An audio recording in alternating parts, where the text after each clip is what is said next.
சென்னை மக்களே, நீங்க எவ்வளவோ எக்ஸ்போ வந்து நீங்க பாத்திருப்பீங்க. ஆனா நம்ம சென்னையில நாளைக்கு காலையில நடக்க போற எக்ஸ்போ பாத்தீங்கன்னா ரொம்ப ரொம்ப ஸ்பெஷலான ஒரு எக்ஸ்போங்க.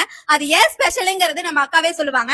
எஸ், ஏன்னா நம்ம எல்லாருமே வந்து பிசினஸ் மைண்ட் செட்ல தான் பாக்குறோம். ஒரு எக்ஸ்போனாலே எல்லாருக்கும் ஒரு லாபம் வருமா, நஷ்டம் வருமா, இப்படி பண்ணலாமா, அப்படி பண்ணலாமான்னு நிறைய ஒரு ஐடியாஸ் வரும்.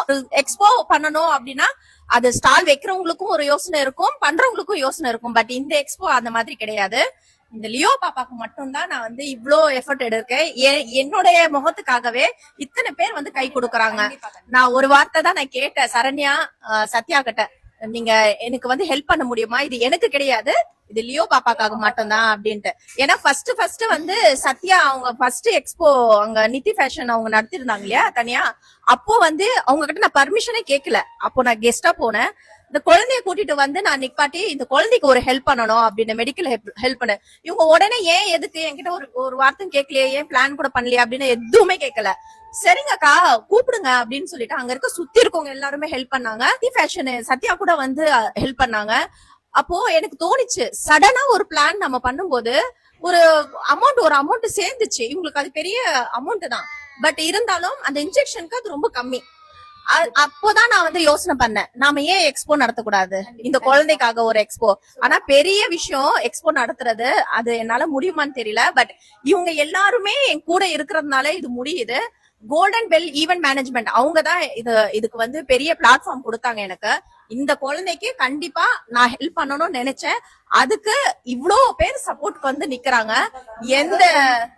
இது வந்து அக்கா சொல்றாங்க, அவங்க ஒரு வார்த்தை சொன்னாங்க, நாங்க வந்தோம், அதெல்லாம் தாண்டி ஒரு குழந்தைக்காக அக்கா வந்து இந்த இடத்துல நிக்கும் போது அதுக்கு ஒரு சப்போர்ட்டா நாங்க நிக்கிறது வந்து எங்களுக்கு ரொம்ப ரொம்ப ஹாப்பியா இருக்கு. இங்க பாத்தீங்கன்னா கிட்டத்தட்ட 75க்கும் மேற்பட்ட பெண்கள் வந்து ஸ்டால் போட்டிருக்காங்க. அந்த ஸ்டால் ஓனர்ஸ் எல்லாருமே இந்த பாப்பாக்கு வந்து ஹெல்ப் பண்றதுக்காக தான் வந்திருக்காங்க. சோ சென்னை மக்களே, உங்களோட ஆதரவு கண்டிப்பா எங்களுக்கு வேணும். சோ எங்க இந்த எக்ஸ்போ நடக்குது அப்படின்னா நம்மளோட சௌபாக்கிய மகள் எல்லாருக்கும் பரிச்சயப்பட்ட இடம் தான். நம்ம அரும்பாக்கம் மெட்ரோ ஸ்டேஷனுக்கு நியர்பை இருக்கக்கூடிய ஐஸ்வர்யா மகால் இருக்கக்கூடிய 3rd floor சௌபாக்கிய மால். இந்த எக்ஸ்போ வந்து நாளை மற்றும் நாளை மறுநாள் மிக பிரம்மாண்டமா நடக்க போகுது. மக்களாகிய உங்களோட சப்போர்ட் எங்களுக்கு வேணும், கண்டிப்பா வந்துருங்க. ஒரு விஷயம், இந்த எக்ஸ்போ வந்து எல்லாருக்குமே என்ன தோணணும் அப்படின்னா, சொல்லலாமா? சொல்லலாம்க்கா. வாழ்வோம் வாழ வைப்போம். இது விளம்பரம் கிடையாது, இது ஒரு பெரிய உதவி. இது மாதிரி ஒரு குழந்தைக்கு மெடிக்கல் ஹெல்ப் நம்ம பண்ணியே ஆகணும். அது நம்ம கட்டாயம் கூட. என்ன சொல்றீங்க? கண்டிப்பா இது ரொம்ப கட்டாயம். ஒவ்வொருத்தரும் யோசிக்கப்படுற விஷயம் தாண்டி நாங்கெல்லாம் வந்திருக்கோம்னா ஒரே விஷயம், குழந்தைக்காக நம்மளால முடிஞ்ச சப்போர்ட் கொடுப்போம்னு சொல்லிதான். சோ 2 பேரும் அவ்வளவு தூரத்துல இருந்து இங்க வந்ததுக்கு ஒரே ரீசன் என்னன்னு கேட்டா, நீங்க சொன்ன வார்த்தை பாப்பா. எஸ், 2 பேர் சேர்ந்து அந்த பாப்பாக்காக இவ்வளவு பேர் நாங்க பண்றோம். நாங்க சென்னை தேடி உங்களை நம்பி நாங்க வந்திருக்கோம் அப்படின்னா, ஆனா சென்னை மக்கள் நீங்க நம்ம பாப்பாவுக்காக உங்களால முடிஞ்ச ஒரு சின்ன ஹெல்ப்ப கண்டிப்பா நீங்க செய்வீங்க நாங்க நம்புறோம்.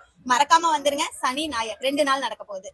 இதுல உங்க ஆதரவு மட்டும் தான் எங்களுக்கு வேணும், வேற எதுவுமே வேண்டாம். இதுல வந்து நெகட்டிவிட்டி கமெண்டும் வேண்டாம், சிம்பத்தி கிரியேட் பண்றோம் அந்த மாதிரி எதுவுமே வேண்டாம். இந்த குழந்தை முகத்துக்காகவே எல்லாரும் வந்து ஹெல்ப் பண்ணுங்க, உதவி பண்ணுங்க. நாங்க எல்லாருமே அவளோட எதிர்பார்க்கிறோம் நாளைக்கு.